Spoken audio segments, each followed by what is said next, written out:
Watch for your chance to spin to win up to $700 tomorrow on Good Morning Washington. Good morning, America. Breaking news, volcano emergency. Lava, toxic fumes pouring through the streets, swallowing dozens of homes on Hawaii's Big Island.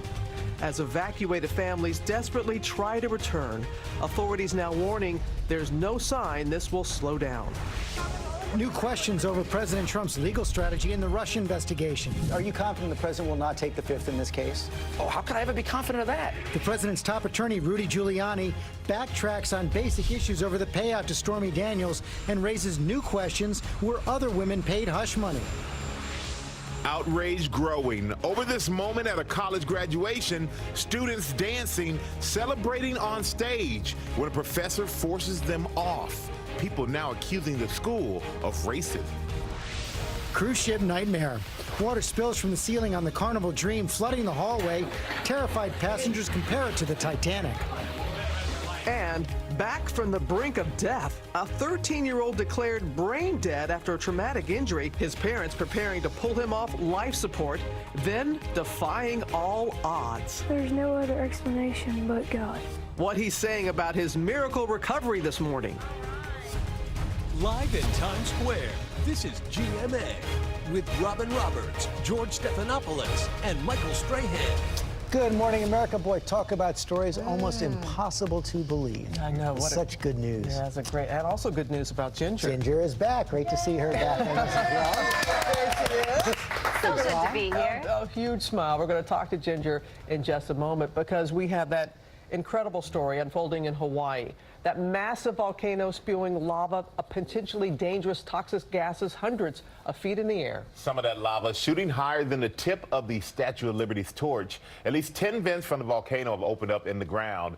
Dozens of homes have been destroyed and some 1,800 people evacuated. ABC's Kana Whitworth is on Hawaii's Big Island with the very latest. Good morning to you, Kana. Hey, Michael, good morning. So some of those lava flows lasted for 5 hours, traveling a half mile, destroying everything in its path. This while authorities like the National Guard here behind me and residents alike are helpless. They just have to sit by and watch their neighborhood get devoured. Overnight, another crack in the Kilauea volcano causing continuous eruptions. Lava skyrocketing 300 feet in the air as it devours everything in its path, threatening more and more homes each day. My son asks, Mommy, can we go home? We could hear the lava exploding right from the house. And so, you know, is the house going to still be there when we go back over there? The crackling lava heard as it races down the streets. Witnesses comparing the sound of the volcano's cracks to ocean waves. It's heartbreaking, and it doesn't look like it's going to stop anytime soon. This drone video shows the lava encroaching on the Leilani Estates neighborhood, where at least 1,700 people have been evacuated and at least 30 structures destroyed. Against the apocalyptic background, some nervous residents were allowed back home to gather belongings and pets. When you see people bringing in trucks into the neighborhood, I mean, they must really have the mentality that they might never be going home again. Yeah, that is a very high possibility. The people that live in that community understand that this is serious. And now this morning, a dangerous new health threat, potentially toxic levels of sulfuric gas spewing into the air, causing shortness of breath and skin irritation. But now it's just sad. What's happening in Leilani? So the Hawaii Office of Emergency Management saying that masks will not protect from the sulfur dioxide in the air. It also is in the atmosphere, so that means it's producing acid rain. So they're encouraging residents, if they're in a rainstorm, to go inside and wash off immediately. Still, schools here on the Big Island are back open today, as is part of Volcanoes National Park. But people know this is far from over. Kilauea could continue to erupt for several more weeks. Michael? All right, thank you so much, Kana. And we're going to bring Ginger in now to explain why this particular volcano is so dangerous. And good morning again, Ginger, and welcome back. Thank you. It's so good to be here and talking science. Why don't we start with this? So it's actually the type of volcano that is making it so dangerous. It's a shield volcano, so it's lower profile. The lava comes out faster and goes over a larger area more quickly versus the other type of volcano that perhaps you've seen in other parts of the world where it's a cone and it's a little higher profile. It spurts up and then the lava comes down. It actually has a higher viscosity, means it moves slower. So this one is really dangerous for that reason. We know there's been so much seismic activity, volcanic activity because of the earthquakes, more than 1,000 of them in just the last week. They have a lot of them usually, but not this strong, almost 300 of magnitude 3 or higher. And then that sulfur dioxide that Kano was talking about has a northeast wind pushing it away from those fissures. So anyone that is southwest of there, so Kalapana is one of the largest areas, and then away from Hilo, which is a good thing. But guys, we're going to be seeing all parts of this, the air, the ground, and giving you the very latest coming up in a bit. All right, thank you, Ginger. It's just heartbreaking to see people who've lost their homes, and also the uncertainty of how long this could last. It is really frightening. We're going to move on to the latest now on those legal fights for President Trump on two fronts, Stormy Daniels and the Russia investigation. The president's top attorney, Rudy Giuliani, made lots of headlines, raised new questions in my interview on This Week yesterday. We're going to dig into that with Dan Abrams after this report from our senior White House correspondent, Cecilia Vega. Good morning, Cecilia. Hey, George, good morning to you. This was supposed to be a cleanup job by Rudy Giuliani after his media tour last week created some big messes for this White House here. But this morning, there are now even more messes to clean up. The tough-talking former New York City mayor turned President Trump's newest lawyer, now turning up the heat on Robert Mueller. Rudy Giuliani on This Week, painting the special counsel as out of control and looking to trap the president, telling George that if President Trump is subpoenaed to testify, he may not comply. Well, we don't have to. He's the president of the United States. Just days ago, the president said he wanted nothing more than to sit down with Mueller. I would love to speak because we've done nothing wrong. But now, Giuliani says pleading the Fifth is on the table. Are you confident the president will not take the Fifth in this case? Oh, how could I ever be confident of that? When I'm facing a situation with the president and all the other lawyers are, in which every lawyer in America thinks he'd be a fool to testify, I've got a client who wants to testify. Giuliani's recent media blitz causing big headaches for the White House after he revealed on Fox News that it was the president who reimbursed his attorney, Michael Cohen, for the $130,000 hush payment to porn star Stormy Daniels. That after the president denied knowing anything about the payment on Air Force One. Did you know about the $130,000 payment to Stormy Daniels?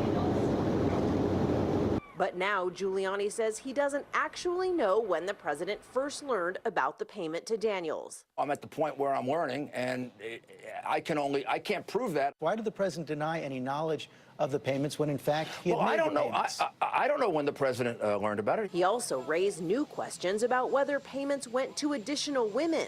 Did Michael Cohen make payments to other women for the president? I have no knowledge of that. But I would think if it was necessary, yes. Daniel's attorney firing back. The president had effectively an extramarital affairs slush fund that was administered by Michael Cohen, and that he would just be expected to take care of these things. As his client made headlines of her own with a cameo on Saturday Night Live. Just tell me, what do you need for this to all go away? A resignation. I know you don't believe in climate change, but a storm's a-coming, baby. All right, that SNL appearance did not go unnoticed by the president's legal team. Giuliani accused Daniels of trying to make fame off of this case, and not to mention some money as well. After last week's uproar involving Giuliani, the president came out and publicly undercut his new attorney, saying that he didn't have his facts straight. George, after this media appearance, they spent hours together at the president's Virginia golf course. Yeah, and the president apparently very pleased by it yesterday. Okay, Cecilia, thanks very much. Let's bring in our chief legal analyst, Dan Abrams, for more on this. Covered a lot of different ground over those 22 minutes. One thing very clear to me after all of it, though, the president's not going to sit down with Robert Mueller. I don't think there's any way he's going to sit down with Robert Mueller. I never thought that there was a real chance he would do that, but I think it's becoming increasingly clearer that the strategy of the president's team is to attack Mueller's team, undermine Mueller, but nothing suggests that they're moving towards sitting down for an interview. Taking the Fifth? Well, look, if he was like anybody else, right, let's assume he was subpoenaed to testify in front of a grand jury, someone in his position very well might take the Fifth. And I would sit here and say, look, that is his right to do it. But as a practical matter, he's not going to do it. He's going to do the other thing that Giuliani suggested, which is to say that that Mueller and a court doesn't have the right, doesn't have the power to tell him to sit down and answer questions, that he has to respond to the subpoena. That's going to be the strategy here, not to go in there and take the fifth. And on the Stormy Daniels case, so many basic fact questions still wide open on that case. But Giuliani keeps coming back to the idea, bottom line, no campaign finance violation. The most important question in that case, no matter if Trump paid it back or he didn't pay it back, is was the payment an effort to influence the election? If the answer to that question is yes, somebody's in trouble. Cohen or the president. Cohen or the president, right. If you determine that, yes, it was done to influence the election, look at the timing, look at the situation, look at all the circumstances. If the answer to that is yes, somebody is in real legal jeopardy. But if the president paid it, then he's the one who may have to answer with regard to disclosure. If it was Cohen, he could be facing a very basic issue. And ironically, if indeed the president did pay off other women, although Giuliani said he had no knowledge of that, that could actually, in some ways, help the president's case. Well, because then the timing wouldn't seem so bad, right? If there'd been an ongoing pattern of paying off women, then he could say, well, this was just part of the ordinary course of business. It wasn't done to influence the election. I mean, it's a bizarre argument if you think about that, but I guess that's possible. We will see. Dan Abrams, thanks very much. Robin? All right, George, now there are new developments on President Trump's nominee for CIA Director, Gina Haspel, who's expected to meet with senators today after reports that she offered to withdraw her nomination because of her record on torture. Our senior congressional correspondent, Mary Bruce, has more. Good morning, Mary.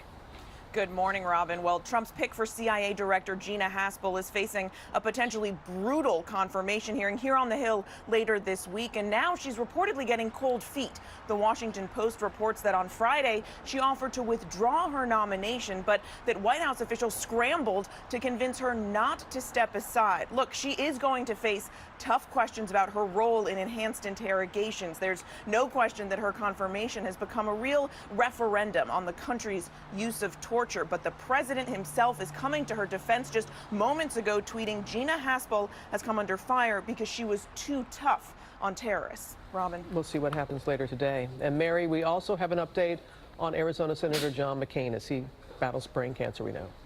Yeah, Robin, McCain says he's facing an unpredictable predicament as he battles brain cancer. He is in stable condition, we're told, at home in Arizona, but he is blunt in saying that he doesn't know how much time he has left, and now he's tackling some unfinished business. I have some things I'd like to take care of first, some work that needs finishing, and some people I need to see. Those people include former Vice President Joe Biden, who recently visited McCain at home in Arizona. Biden telling the New York Times, "I wanted to let him know how much I love him. I wanted to see my friend." With speculation swirling that Biden could make another run for the White House, McCain reportedly told him to not walk away from politics. As he battles brain cancer, the Republican Senate titan is coming to terms with his past and his future. His son-in-law speaking out on Sunday. He's had a pretty amazing run. The fact is he's very grateful for the chances and the fortune that he's experienced in life. He's reflecting at the end on a lot of different things. In his new memoir, The Restless Wave, McCain reportedly admits he regrets not picking Joe Lieberman as his running mate in 2008 and choosing Sarah Palin instead. Senator, I am honored to be chosen as your running mate. And he shares his hopes for our country's future. I'd like to see us recover our sense that we are more alike than different. Whether we think each other right or wrong in our views on the issues of the day, we owe each other our respect. Now, McCain is not holding back from criticizing President Trump either, and is reportedly telling friends that he does not want the president to attend his funeral, that instead he would prefer if Vice President Pence came instead. Robin.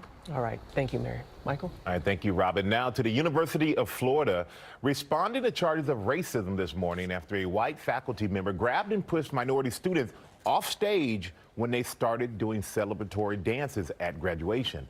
ABC's Victor Oquendo is in Miami with the story. Good morning, Victor. Good morning, Michael. It's a moment they'll remember for the rest of their lives, but for the wrong reasons. We spoke with two of the graduates who say they were humiliated. Commencement celebrations cut short for these University of Florida graduates.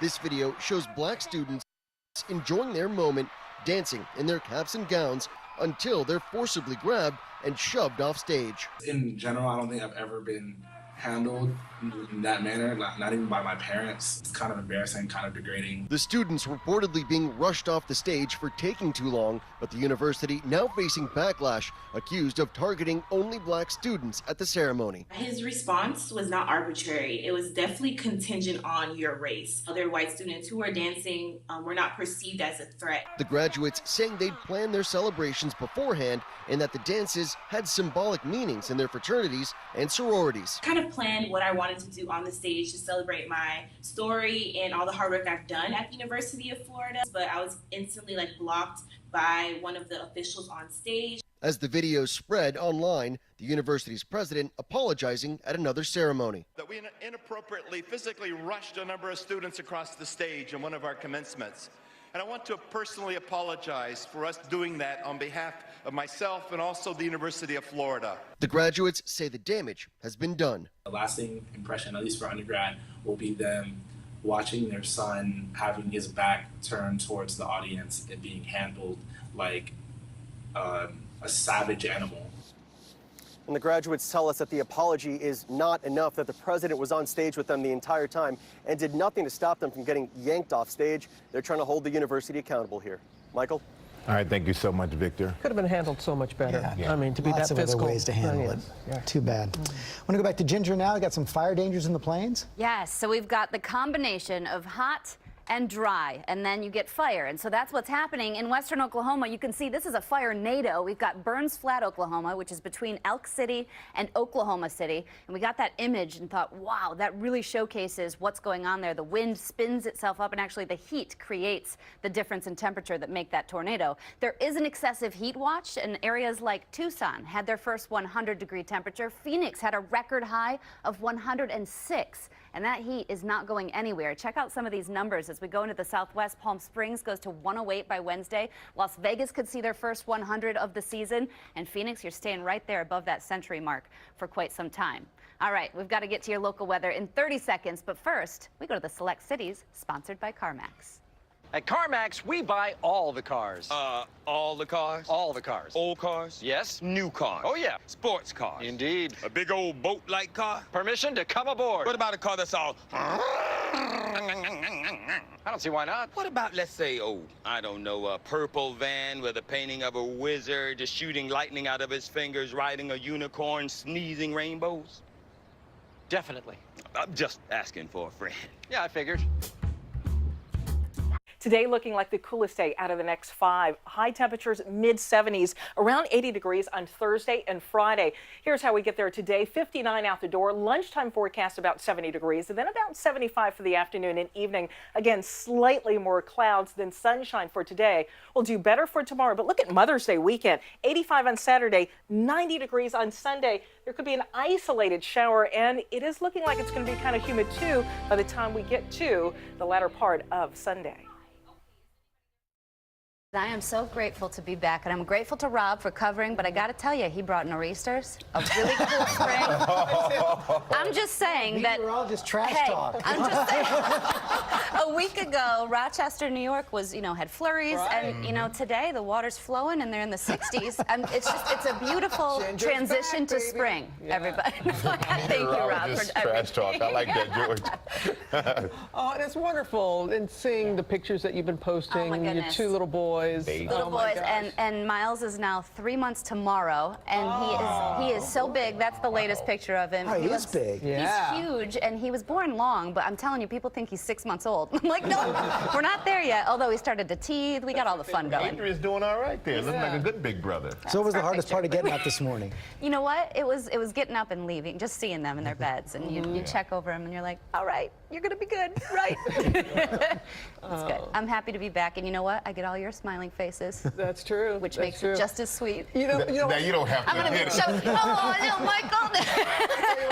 Don't mind me if I do that. I saw a lot of smiling faces. I was in Grand Rapids on Friday. Oh, yeah. Boy, that is Ginger Z country.